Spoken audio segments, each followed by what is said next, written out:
We're going through the idea of a roll-through sweep from half guard, one of the premier methods of taking someone over.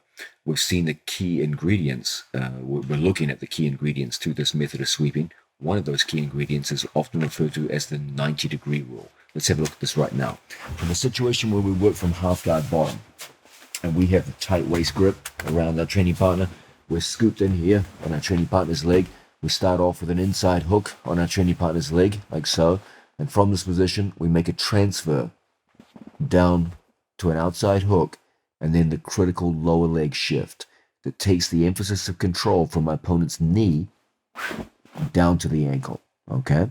Whenever we get to this position, it's absolutely critical that to the greatest degree possible, we keep our opponent's leg bent at 90 degrees, at least close to 90 degrees, and preferably even more so. The idea here is that the straighter my opponent's leg, as the leg straightens out, the less effective I become at turning my opponent over, the less leverage I can impart upon his knee and hip. As his leg begins to straighten out, something very bad can happen. He can turn his knee towards me, and this will completely subvert my ability to control his leg in a way which makes for sweeping purposes. So it's very, very important here that I take my own foot, in this case it's my left foot, and I curl it or back heel it back to my own buttocks. This keeps his leg bent at 90 degrees. Understand something. This is our starting position at 90 degrees. As you go into the sweep, his leg will inevitably straighten out. That's fine. That's completely normal. What I can't do is have the sequence of events we're trying to arrange begin with a straightened leg. It's okay that it ends with a straightened leg, that's fine. But at the start of the operation, I need his leg bent at 90 degrees. As we go to lift our training partner's knee off the floor, and as we go into a sweeping sequence, inevitably you're going to find in the majority of cases, the leg will straighten to some degree. As I said, that's perfectly normal, that's perfectly fine. So long as we start with a well-bent leg, as it inevitably straightens out over time, it'll be too late for your opponent to do anything about it, and we'll put him down with a sweep quite easily. Now, a natural question for you guys to be asking is, how can I ensure that my opponent's leg bends and doesn't straighten out? Obviously, it would be a good counter on his part to start straightening his leg. That will come from you back heeling, taking your own foot and curling it back to your own buttocks. So once we make contact here, look how I back heel and keep everything tight. My foot goes to my own buttocks. The further my foot from my buttocks, the more my opponent can straighten his leg and cause problems for me. So our whole thing here is to get that leg well bent and then ensure that his foot turns further out than his knee. I don't want situations where his foot is inside his knee. We must back heel and turn the foot well outside the knee. Now when my opponent tries to straighten his leg, it's difficult for him to do so. And now the active straightening actually goes in my favor, so to speak. It goes in the same direction that I want to go. And as a result, we get very quick and easy turnovers down to the mat. So a very simple and very important part of this half guard sweeping sequence is that simple demand on our part that we bend our opponent's leg close to 90 degrees at the onset of the move. As I said, if it starts to straighten out as the move progresses, that's okay, it's even normal. But you must start with a good, sharp 90-degree bend in your opponent's leg to maximize your effectiveness. Now, I want to talk to you about one of the absolute most important elements behind this roll-through sweep sequence, which almost never gets discussed and which is at the absolute heart of whether you're going to succeed or fail with this move. The good news is it's an incredibly easy move to do. Once you're made aware of it, you'll always do it. And when you do it, you're going to take a lot of people over very easily. Okay, whenever we work from this half guard position, we know our starting position, tight waist, scoop grip, inside hook. Then we make the critical lower leg shift where we bend our training partner's leg 90 degrees and we shift down to the ankle. The next big key is to get your opponent's inside knee off the mat. Right now, his knee is on the floor. So if I tried to move forward into a reverse shrimp, his knee would block me. I couldn't do it.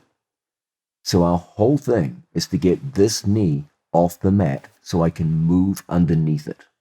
The good news is it's really easy to do. The bad news is a lot of people don't do it just because they're ignorant of it. And as a result, they run into problems. So all we're going to do is keep that leg bent 90 degrees. I put my heel on the mat, my left heel on the mat, and I put my right toes on the mat, and I just point my hips at the ceiling. That's all you do. Just point your hips, which are currently pointing out this way, up to the ceiling. That lifts his knee off the mat. The second you lift his knee off the mat, something magical happens. Now you can freely move your leg underneath his. And it's this which creates the possibility of a reverse shrimp. And from here, I can move so that I end up outside of his knee and able to turn him over. Let's have a look at this again. We have our starting position, tight waist grip, scoop grip, inside hook with my legs. We transfer to an outside hook, we make a lower leg shift, and we bend his leg 90 degrees. Now, all my focus is on the simple task of taking his knee off the floor. All I do is hip in and point my hips at the ceiling, and the knee comes off like magic. Now I can move my leg freely underneath his leg. It's this which enables me to hit a forward shrimp that turns me from one hip to another. Now we just shrimp as many times as it takes, and we drop them into the hole. The key element here is to follow, of course, the law of the elbow.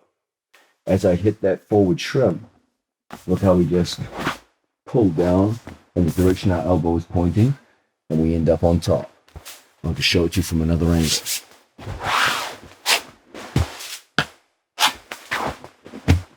There's our starting position. There's the lower leg shift. From here, I point my hips up at the ceiling, and I take Mateus's knee off the floor. And as a result, it's very easy for me to move my leg underneath his and begin a shrimping sequence, pulling down in the direction my elbow is pointing. And as a result, we score a nice knockdown. See from another angle. There's our beginning half guard position. There's the lower leg shift. And now the critical knee lift. Look how his knee lifts off the mat. Now I can move underneath it. And as a result, it's just so easy to move on through and score the reversals we're looking for. We're going to come back shortly to talk some more about this critical knee lift as part of the sequence of the half guard sweep. You're going to see that in fact it forms an essential demarcation line in this whole sequence, which will determine how we act as we run into tougher and tougher resistance from better and better opponents. But initially, your game from bottom position is to make the lower leg shift and then go into the knee lift. If you can complete those two steps, that'll lead us to our next part of the sequence, the hip shift. Now we're going through the tight waist roll through sweep, which in my opinion is probably the single most important sweep for you as a developing student to learn and master. You can use this all the way from white belt to the world championship black belt level. It works incredibly well.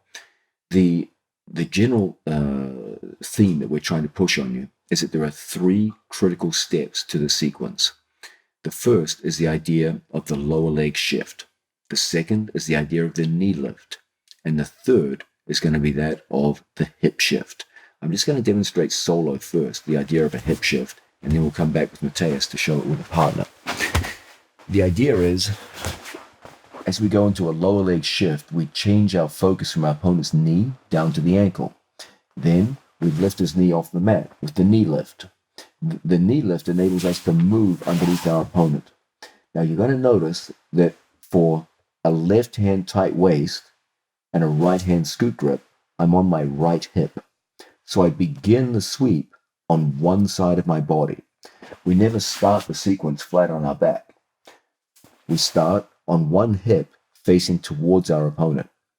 Once we lift our opponent's knee, we now get an opportunity to perform what we call a reverse shrimp, where we extend our foot out along the mat and we pull our hips to our foot, like so. Then we put our foot on the floor and we begin shrimping in the normal fashion, sliding along the mat. I go from what was originally my right hip to my back, and then I shrimp as many times as it takes to turn onto my left hip. So in other words, I began on my right-hand side, a reverse shrimp put me flat on my back, and then a series of conventional sliding shrimps put me on my left-hand side. I shifted completely from one hip to the other. Once you understand that the transition from right to left hip, or vice versa, is the key mechanical element which is going to enable you to take down or sweep very, very tough opponents, you're going to start hitting this move on very good people very quickly. Let's have a look at it now with a partner. Okay, we start off on our right-hand side.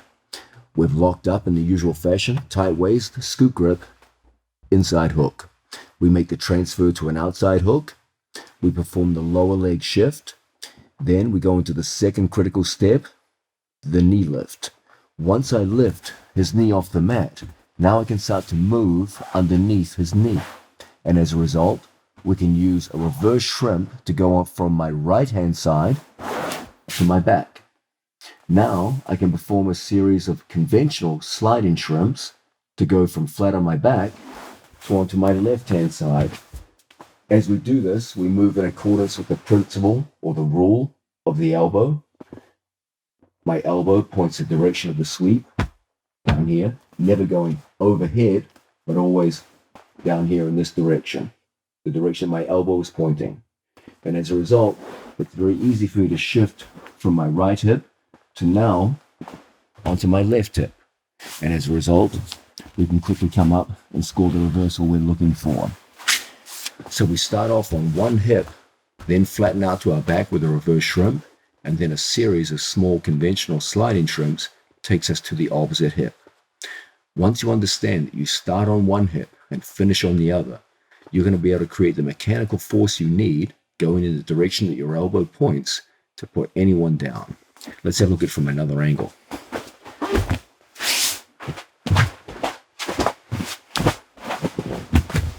Lower leg shift, knee lift, and then from here, I start on my right hip. I go to my back and shrimp out to my left hip to score the reversal. This is always the sequence that we work with. That shift from one hip to the other, often I refer to as the hip shift, is the third and final element involved in this incredibly effective sweeping sequence. Understand that if we can work our way from lower leg shift to knee lift to hip shift, going in the direction that your elbow points, you're going to put down a lot of people very easily. Now, let's look at one of the absolute most important conceptual ideas with regards to the roll-through sweep from half guard. This is often I refer to as the law of the elbow. At some point, you're going to have to perform this sweep on people who know what the sweep is and know very well how to resist it. So if we have a half guard situation, we have that same tight waist that we've been talking about, and we're here in this strong sweeping position. Once you start sweeping your opponents regularly in this situation, they're going to quickly figure out that their right arm is the key to their initial defense to this position. If they keep a whizzer, they'll do a good job of stopping you from getting towards their back, but they will become very vulnerable to getting rolled through, since they have no base in that direction. So pretty soon they're going to figure out it's good for them to take their right hand out and plant it on the mat as a base of support. Now, this comes at a price. If they're naive and their hand is on the floor, it's pretty easy for me to straighten my body out and from here start moving towards the back. So intelligent opponents on top will play between the hand on the floor and the hand as a whizzer. When they see me threatening to take the bag, they'll quickly put the whizzer in. When they see me threatening to sweep, they'll quickly put the hand on the floor, and as I try to go back to the bag, they'll put the hand in, and you'll end up in this cat and mouse game where you're trying to take the guy's bag, you're trying to sweep him, and he's intelligently using the whizzer hand either on the floor or as a whizzer to prevent you from doing so. So at some point, you guys are going to have to develop the skill of sweeping someone even when they have both hands on the mat as a base of support. And the key to your ability to do so is to understand the critical law of the elbow. Okay? I'm going to start off with Mateus with 2 hands on the floor. From here, we're going to go through and get our starting grips. Scoop grip, tight waist grip, and we've made the lower leg shift. Now, we take his knee up off the floor, and as a result, I can start to move my leg underneath his leg. As a result, we can start to go into a hip shift. Now, the big question is, how am I going to beat that right hand of his, which is on the floor as a base of support? If I just try to roll him through naively, he makes a strong base, it's impossible. You feel you're going right into his base of support. Understand that the correct direction of the sweep is always revealed by the elbow of my tight waist arm. My elbow points the direction of the sweep. Wherever my left elbow, in this case my left, wherever my left elbow points, that's the true direction of the sweep. Down here. If my opponent tries to put his hand down in this direction and base out, look how easy it is for me to face plant him just by bridging straight forward. So he can't really do that. That's not really an option. My opponent has to keep his hands up above the shoulder line. Otherwise, I could just face plant him as I just did. So the real direction for me when I want to sweep this guy is shown by my left elbow down here. So what we do is we get his knee off the mat and we start that walking process. Watch how my elbow pulls straight down, even when he's got hands on the floor for base. And even with 2 hands on the floor, it's very, very easy for me to come up. Let me describe to you exactly why this works. Let's look at the theory of the 4 quadrants. If we have a guy here in a 4-point position, like so, each one of his limbs covers 1 quadrant of his body in terms of base of support. So, for example, his left leg covers the left lower quadrant, this 90-degree area here. And when I push into him, it forms a very, very strong base of support. If he took this foot and touched this foot, he would have no base in that direction. He would fall very easily into that quadrant. Okay? Here, his left arm covers the upper left quadrant. Okay? And as it's here, very strong, it covers that area very, very well. If he took this hand, touched his own hip, then even a small force would easily drop him into that quadrant. When you're in this half guard position,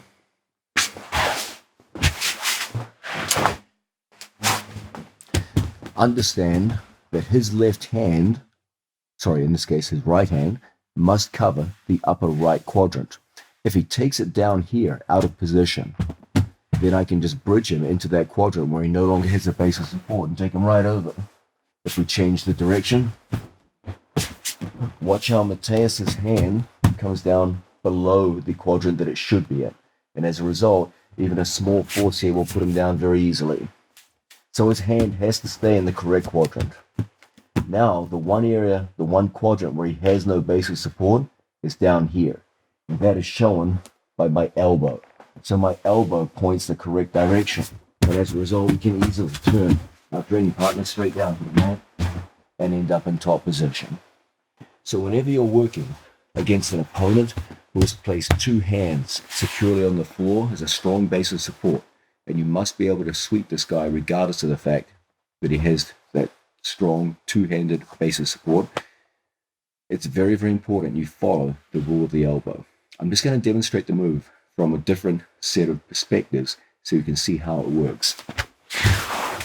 From here,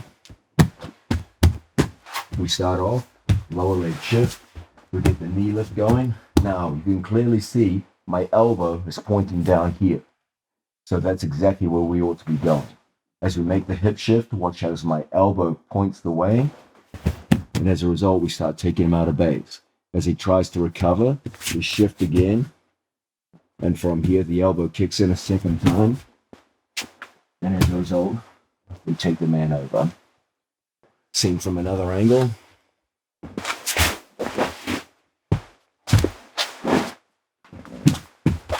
We make the lower leg shift.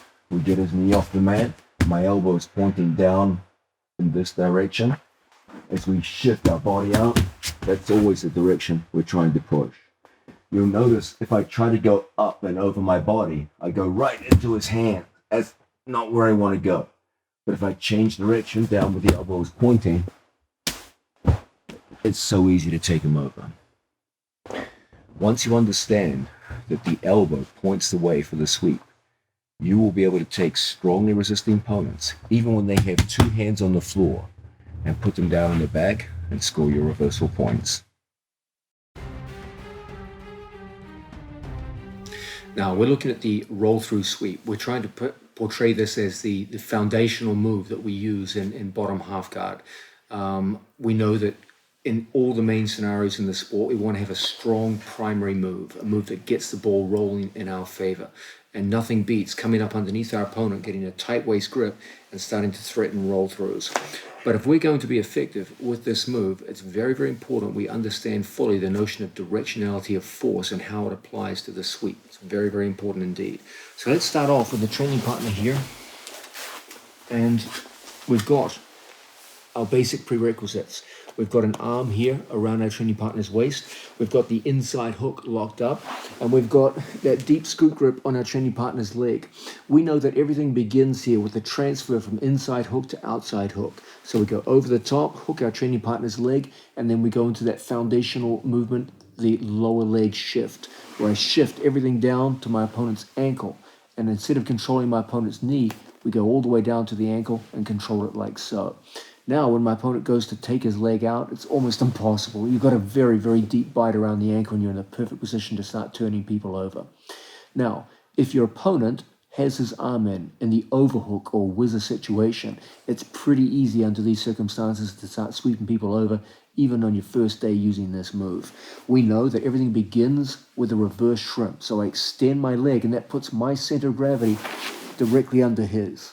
Then we switch from reverse shrimping to regular shrimping, and we start turning our opponent over. We want to expose his chest to the ceiling. With my chest right underneath his center of gravity, that's not a difficult thing to do. We know that the action of shrimping starts to turn our opponent over, and we put the man down on his back. You hit this move several times, and pretty soon your opponent's going to realize it's a good idea on his part to take the whizzer out. Once we hear his hand hit the floor, we go for a roll through, and we hear his hand hitting the mat. Now, in general, we like to come up and take our opponent's back. But there's always going to be times you've got that opponent who's smart in the way they apply the whizzer. And even as you try to come out and take your opponent's back from this position, they just put the whizzer back on before you can get up, and you find yourself finding it very, very difficult to get past their whizzer and be effective. Okay? So it's important for you as a developing student to be able to put someone down even when they have two hands on the floor. And the key to this is to understand the direction of force that you apply when you go with this roll-through sweep. Okay? Understand that as Arturo's right hand goes out onto the floor, it can cover a certain amount of territory. Okay? So if I, for example, just try to roll to my left, Mateus's right hand prevents him from going over. Okay? And we found in this situation, it's a difficult thing for us to put him down. Now, notice that as I start working with my training partner, he can move this hand to cover different areas. As I try to move, he can adjust his body, and it's very, very difficult for me to put him down to the floor. Okay? Understand that the correct direction to sweep this man is always revealed by his belt. Okay? A line that goes across my training partner's belt, that's where I want to take him. I want to take him into the area below my opponent's belt. That's the one area where he has no effective base. His hand can cover an area as far down as the belt and no further. So what we need is an ability to keep turning underneath our training partner. And in this way, it's so hard for him to prevent the turnover. Always, the belt reveals the direction. So as I continue to turn and turn and turn, I can turn a smaller circle than my training partner. As I'm making the turn, I'm making sure I'm tilting his hips with my leg here, controlling his ankle. We're all the way down at the end of the level with our left leg, right down there by the ankle. As I apply a downward force on the ankle, it's very, very hard for my opponent to keep pace with the circle that I'm turning. Understand that your torso is turning inside a much smaller circle than his hands. We're both turning at the same speed, but he has to cover a much wider arc with his hands than my chest does. And as a result, inevitably, my training partner will fall. Okay? If you can understand these key concepts, the idea of applying a force to your opponent's ankle that slows down his movement, the idea of turning a smaller circle inside your opponent's bigger circle, so you're both moving at the same speed, but he's got to cover a much wider arc in the same time. That's a difficult thing for him to do. And the idea of understanding his belt as revealing the direction of force. If you can understand these three things, you're going to put a lot of people down, even when they're using both hands on the floor to base out. So let's go through this again. Our starting position is unchanged. We start off inside hook and scoop grip, and then from here we switch to the outside hook. We make the lower leg shift and come down to the ankle. If I just go into my opponent's hands, no amount of force here is going to take him over. So what we need to do is start moving in this direction. It starts with reverse shrimp, but at some point it's going to start changing as I go from one shoulder to the other to conventional shrimping. Now, look how Mateus's hands can only cover so much area. This is realistically, just bring your hand down close. That's about the most he can cover. If he tries to reach back further than that, it's very, very difficult. So what I want to do is take him in this direction, away from his hand and base of support, while I'm applying this downward force. And it's this which enables us to take our opponent over. And from here, we come up on top and finish the sweep. In this way, you can go through very, very strong resistance and get your sweeping goals from bottom half guard. Let's have a look at it from a different angle. We start off, as we so often do, making that lower leg shift, getting down to the ankle. Look how my first application of force is always down in this direction. And as a result, my opponent can walk with me only so long before eventually that turning action overcomes his resistance and we end up in top position. Done in this way, you can put even a very skilled and knowledgeable opponent on top down to his back and create tremendous sweeping pressure even as your opponent's basing out on the floor with two hands. When you start playing in this way with the correct direction of force, it's going to be very, very difficult indeed for your opponent to prevent that roll-through turnover. Now, let's go through what I believe is the single most important section on this entire video. Why? Because it takes what I believe is the single most important sweep for you to master from half guard, the tight waist roll through sequence, and put everything into a coherent whole and show how it unifies with all the other aspects shown on this video in a fairly short, condensed package. The first feature of the roll through is you need a tight waist grip. You need an underhook and a grip around your opponent's waist. So that can often be a problem. We have an opponent on top who's got an underhook on us. We've seen several ways to get to the underhook. I could, for example, off balance in this direction, okay, by taking my hands, brushing my training partner's knee, second arm forms like a crossface, and I bridge and I kind of get my opponent basing out in this direction here. And that will enable me to swim my hand through and take the tight waist grip that we favor. Then from here, we scoop inside our training partner's leg and we're ready to play. So that would be one example of how we could get to the tight waist underhook. Second example might be, for example, a knee lever, where I take my foot up to my training partner's knee, go foot over foot, and I just lift my hips off the mat, point my knees in this direction and make my opponent base out with his hands. And as a result, we could quickly come through, take the tight waist underhook that we favor, and then from here, we're in our starting position. Okay? Alternatively, I could start with my knee inside my training partner's shoulder in a kind of quasi-knee shield. I could also start in a modified knee shield like so. This would make it relatively easy for me to extend my leg and create an off-balancing effect and take advantage of that to shoot my arm around my training partner's waist. And from here, we're in our beginning position, okay? However we've done it, we've gotten to this tight waist underhook where I go through, control my training partner like so, okay? Let's understand there is a critical 3-step sequence. That 3-step sequence involves first the lower leg shift, where I take my leg from controlling his knee as it is now. I have an inside hook controlling the knee. I make a transition to an outside hook. We bend the leg 90 degrees, the critical 90-degree law.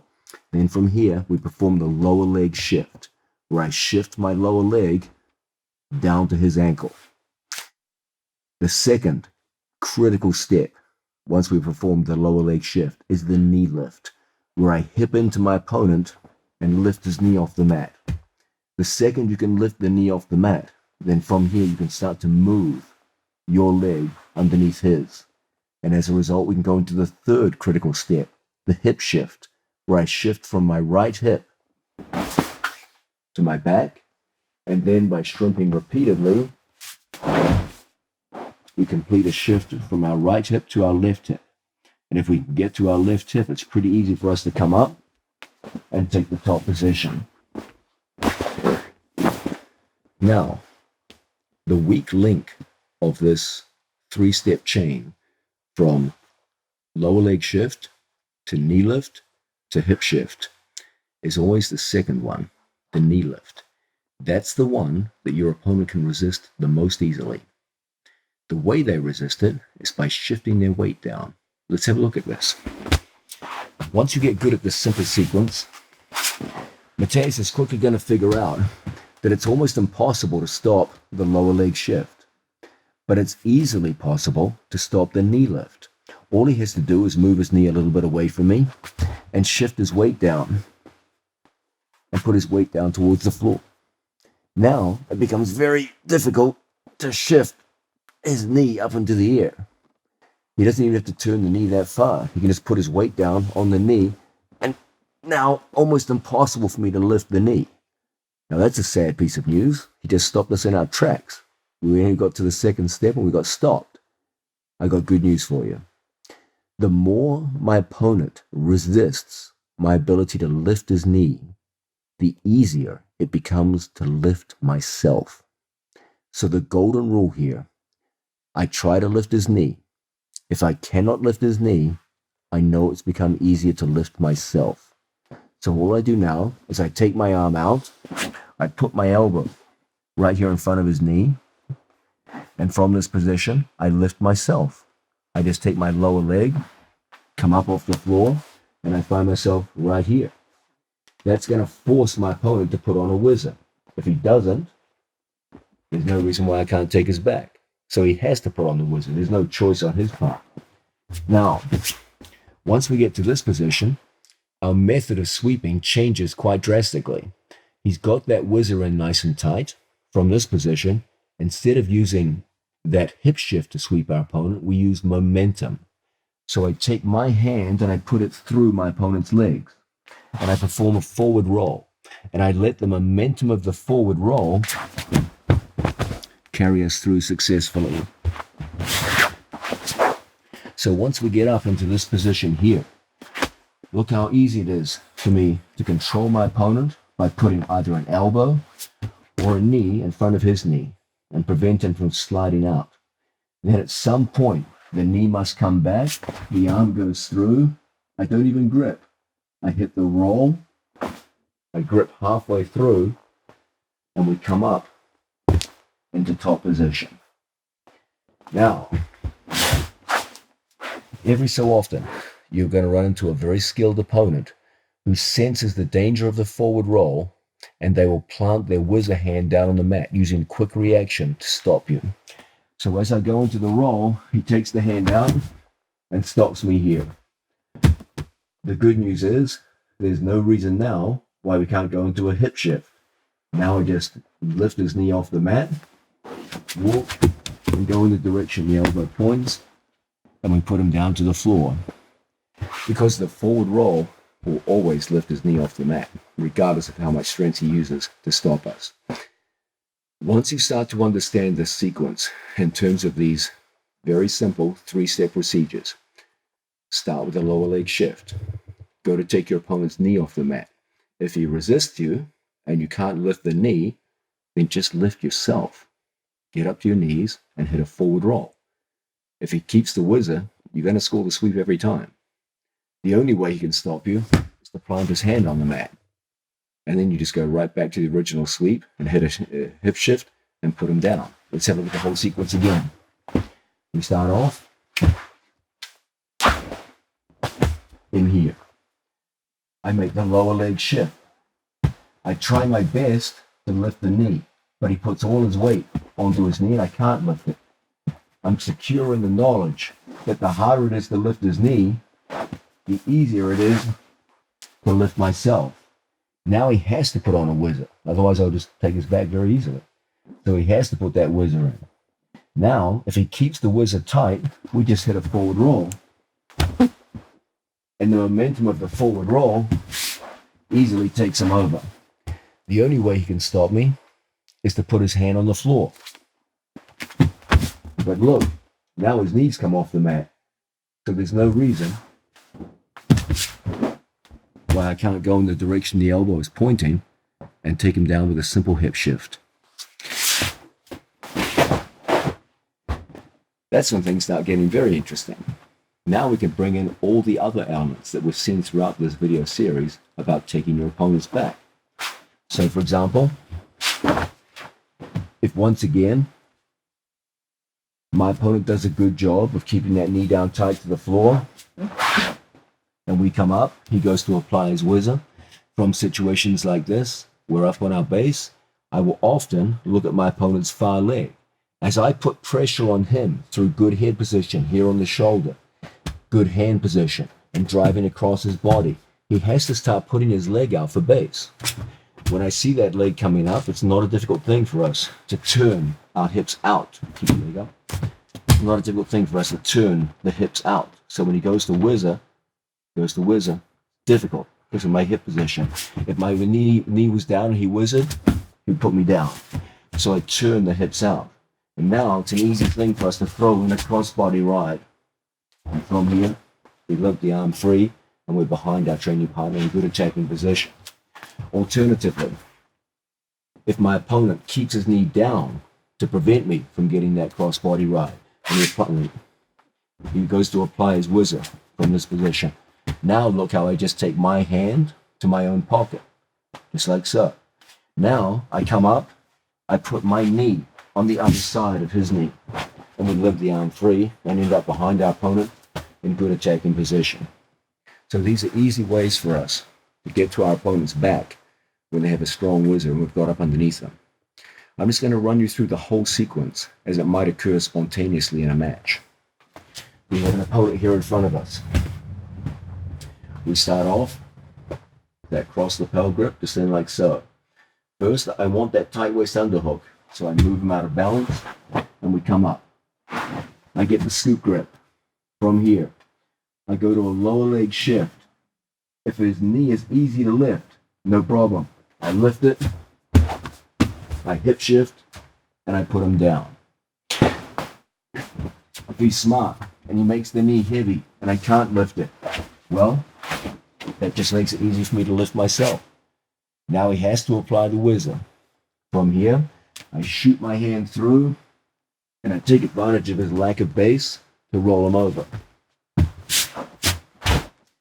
Pretty soon your opponent's going to figure out when I do the forward roll, he has to put his hand on the floor. But now his knees come off the mat. So now we follow the direction the elbow points and we come up on top. If my opponent proves to be so adept at stopping me that even that's not working, I can always return back up to my knees. Now he's putting on a strong whizzer. The leg starts coming up off the floor. Now we start thinking about taking his back. So we turn our hips across our training partner. And I go in with a cross body ride. Hook in, and from this position, it's an easy thing to go through and take the back. Once you start operating in this fashion, threatening to roll through your opponent's back and re-rolling with momentum. It's very, very difficult for your opponent to stop at least one of these moves from breaking through over time. All you need is that ability to get through to your tight waist grip and then understand the simple 3-step sequence. Start with the lower leg shift. Go to take your opponent's knee off the mat with the knee lift. Look at his reaction. If he does let you take the knee off the mat, finish it by shifting your hips. The 3rd step, the hip shift.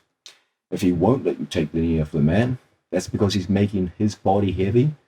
It'll become easy for you now to come up underneath your opponent and up onto your knees. Then you use the momentum of a forward roll to take him over. And then, if you feel the guy putting his hand on the floor, come right back into the first part of the sequence we saw, hip shift and take him over. If you feel even that's not working, then it's time to start threatening your opponent's back with various forms of limp arm, a cross-body ride, or just moving around his body and flicking the arm through. In this way, you create so many different directions of attack that it's almost impossible for an opponent to stop you over a short period of time. It's my belief that this simple sequence is the single most important half-guard sequence for you to know. You can use it equally well, both with and without the gi, at all levels and for all weight categories. Make sure you invest time in this sequence. Even your opponent's defensive reactions to it will give you so many other opportunities to attack. You'll understand very quickly it's the heart of a good half-guard fundamentals game. Now we're looking at the tight waist series. We've seen it's built around a trilemma, and that trilemma is sweeping your opponent using the idea of driving towards your opponent's second leg and taking him down with some kind of double leg variation.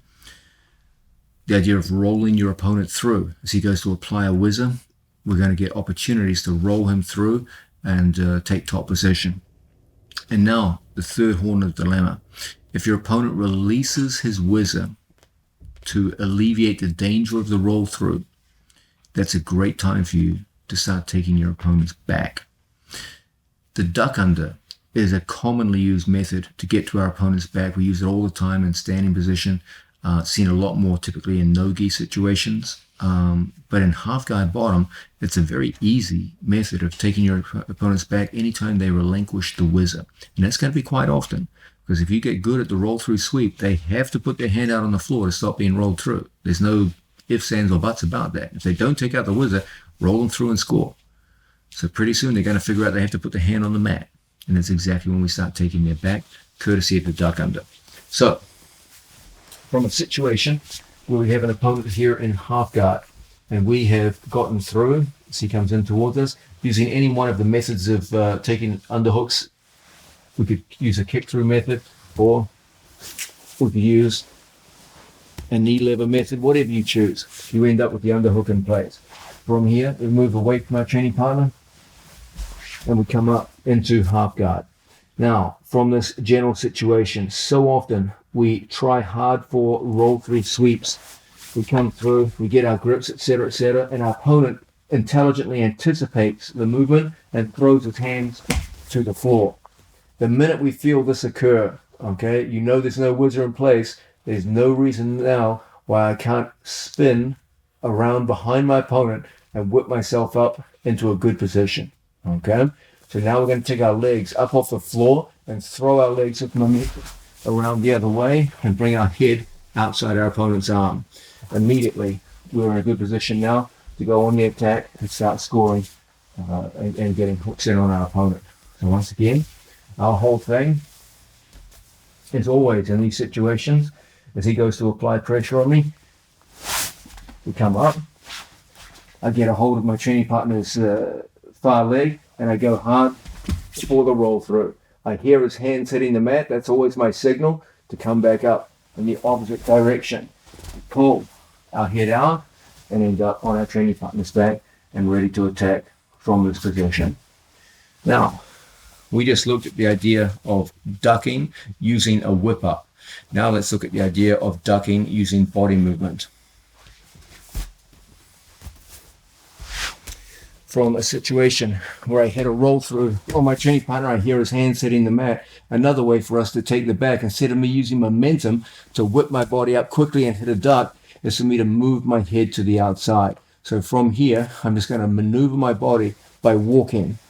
And as I walk, my head organically comes outside my opponent's hips.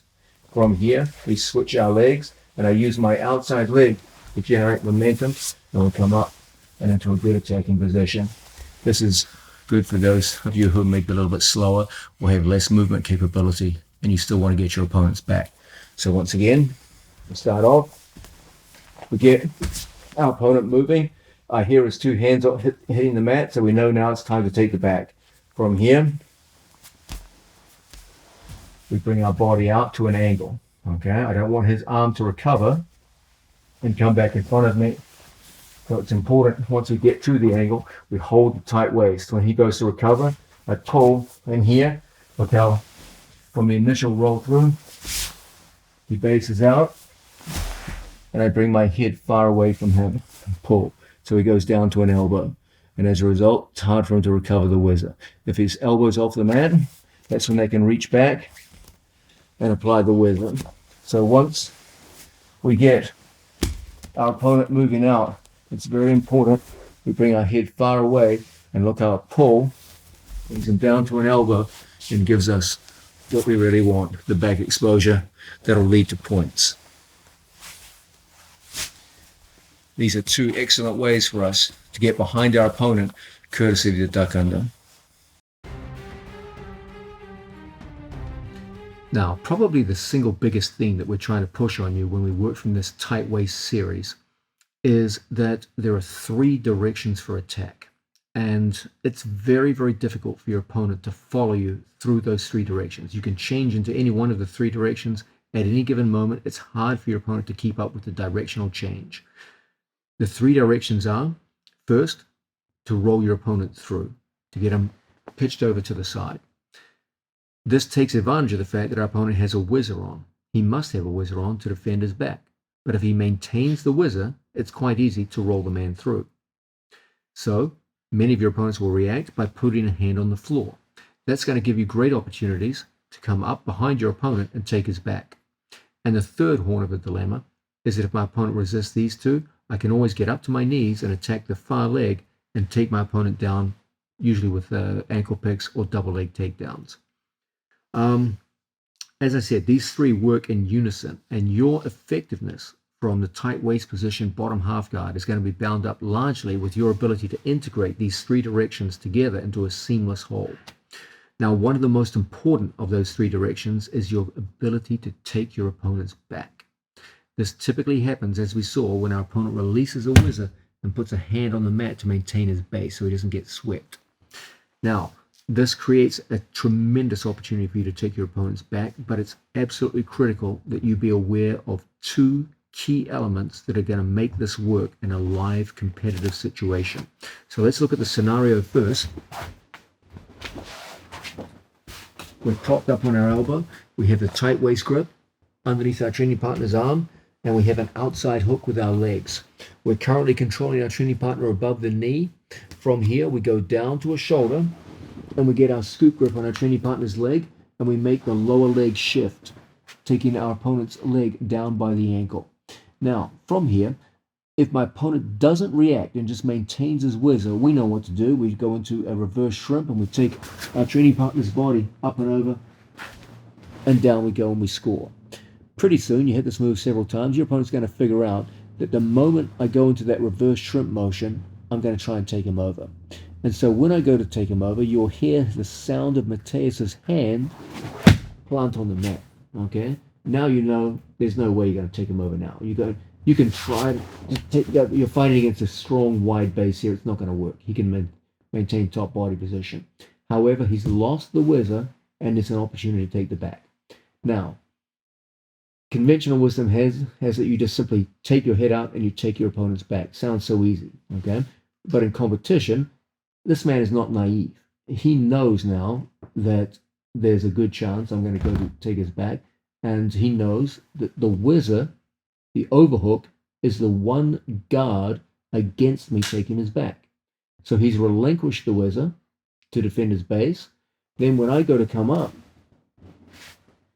there's no reason why he can't simply reach back and reapply the whizzer a second time and put me back down onto the floor. Okay.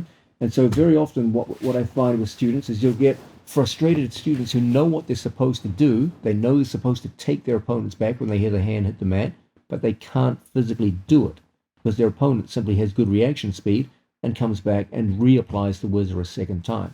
So I go to sweep Mateus. He puts his hand on the floor. My head comes out. And from here, I try to come up. He reapplies the whizzer, and you fail. Okay? So how do we stop this from happening? What we want to avoid is just taking our head out in a way which easily enables our opponent to apply the whizzer. Every single day I see this happen in the gym. Someone goes to apply a sweep, they go to move their head out, and they come up, they go, oh my God, the back.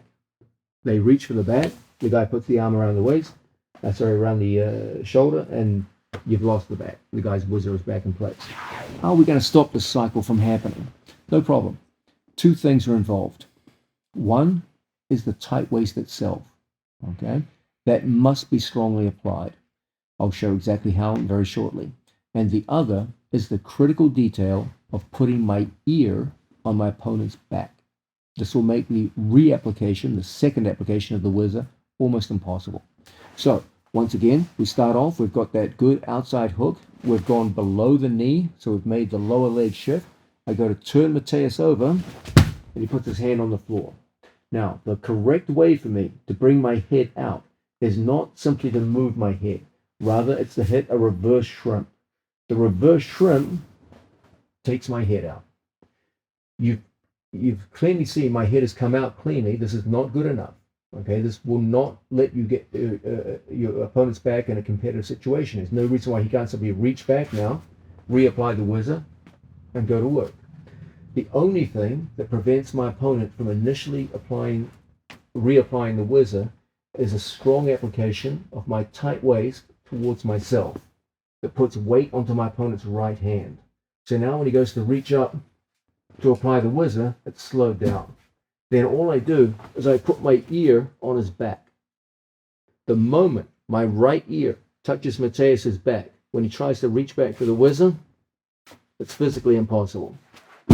And as a result, I can come up to a hand, put my knees in, and find myself in a fine attacking position from where we can go forward and go and take our training partner's back.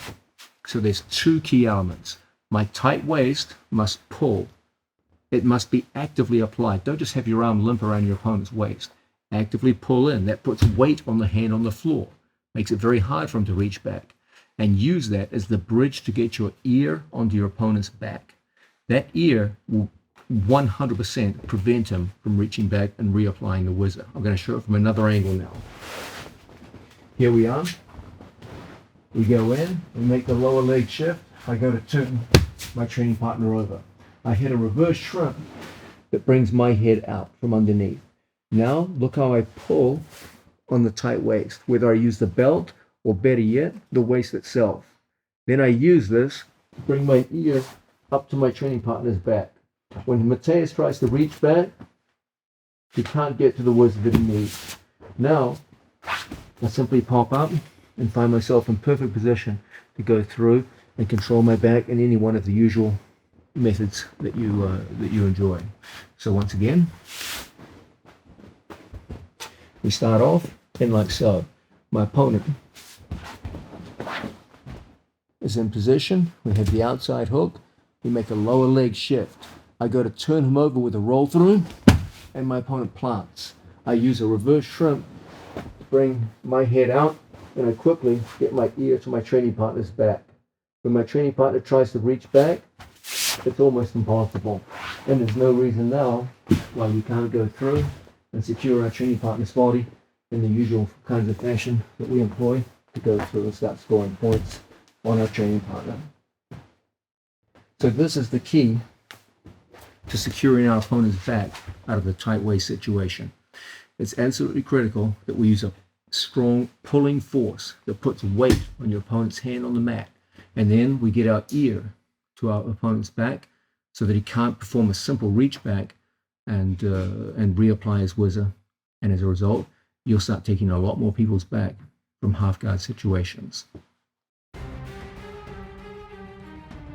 Now, we're looking at the idea of taking our opponents back. This is the third horn of the dilemma out of the tight waist series. We've seen that if we drive into our opponent's body, you can knock them down with takedowns. If your opponent resists this, you can roll them through and get top position. The only way they can stop the roll throughs is start putting hands on the mat. And then from there, we ducked underneath our opponent's arm and we took the back. A natural question to ask at this point is, well, what if I have a sufficiently skilled or knowledgeable opponent, maybe a fast opponent, who you manage to move them around, but they just always get back to that whizzer before you can complete the duck under and take their back. And you always feel like you're a day late and $1 short, and the other guy just always gets that whizzer back in place before you can get up and behind him and score your points. Don't worry. You can take your opponent's back even when he has the whizzer fully locked in place, even a strong whizzer. You just need a couple of means of doing so. The first one we're going to look at is one of the most effective in modern day competition. It's actually derived from the sport of wrestling, where it's very common as a means of finishing single leg takedowns. This is the limp arm method, where we get behind our opponent and we make our arm limp and relaxed so that his whizzer doesn't have a strong, solid surface to bind to, and we use a movement that goes in the same direction of force as the whizzer itself, and as a result, we're able to guide our opponent past and take our opponents back. Let's have a look at it. Okay, from a situation where Mateus is out to my side, and we've hooked into the legs, and we've come up to our knees, and he's just got a very, very strong whizzer, probably his knees off the mat at this point, and he's applying a lot of strength. I'm going to put my hand out here on the floor with my fingers pointing outwards. Don't have your fingers pointing inwards. That makes for a very weak arm, and you will bend on the arm and get broken down to the mat very easily. So point your fingers outwards, just like so. Now, from this position, as my opponent goes to apply his whizzer, I'm going to move my head towards my own hand. The directionality of force of the whizzer is this way. So if I push into that direction, that's when I get swept down to my back. So I want to go with the direction of force. The direction of force is this way. I put my fingers pointing on the direction of the force of his whizzer. Now I take my hand and I put my shoulder down so that my shoulder is lower than my hand. If my hand is lower than my shoulder when he applies the whizzer, I feel all of his strength. So my whole thing is to put my shoulder lower than his hand. Now when he goes to apply the whizzer, it feels like he's applying the whizzer to a wet noodle, and it's just not the same kind of effect. My shoulder now has give and relax, and it feels like you're trying to apply force to a quicksand, and it's not an easy thing to do. Now I turn my thumb back all the way around towards the ceiling. So my wrist rotates completely and my thumb points up to the ceiling. All I'm going to do now is bring my head towards my own hand, and I'm going to make my arm very relaxed and just whip my knuckles towards my own hand. Like I want to brush my own hand with my knuckles, just like so. You should feel you should hear a slight dragging sound as you perform the move. So I drive in with my head to get a reaction. When I feel his whizzer, my fingers follow the line of force, of the direction of force of his whizzer. Then my head moves away. I put my shoulder lower than my hand, and everything goes out in one big motion. And as a result, we get complete back exposure. I immediately put my two arms behind his arms. Don't, in these situations, be slow with this arm. He'll come back and reapply his whizzer. Okay? So I put my arm in behind his. So when he goes to reapply his whizzer, there's nothing there, and he becomes very vulnerable now to various follow-up grips and holds. Okay? So once again, we're starting off in here. I've got my tight waist in place. As long as my tight waist is there, he applies the whizzer, I get broken down to the mat. Okay? So immediately in these situations, I point my fingers in the direction of force of his whizzer, and as he goes to apply force, I move my head towards my own hand, and I put my shoulder lower than my own hand. When he goes to apply his whizzer, there's just nothing there to apply to. And as a result, we quickly end up in a situation where my hand goes behind his. My head goes on the opposite side of my body. If my head is on the same side, he can reach back and apply the whizzer. So we always go across the spine, across the center line. When he reaches back now, there's just no way. In fact, he'll make himself quite vulnerable to various forms of grip that we can employ in this situation.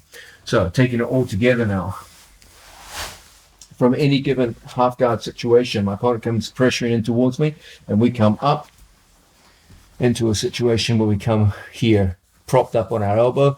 We've got our tight waist in place, and we come up like so. He starts applying strong whizzer force. This leg will be coming off the mat, otherwise I'll access the leg right here, and look how everything comes down together. And we go straight in behind our training partner and into a potentially winning position. This limp arm remains one of the absolute most effective ways for us to take our opponents back, even when they have a strong whizzer. Okay, it forms an incredible supplement to the duck under method, particularly when you have opponents who are good at taking their hand to the floor, back to the whizzer, back to the floor, back to the whizzer, and it's not easy to duck under the arms and get behind them.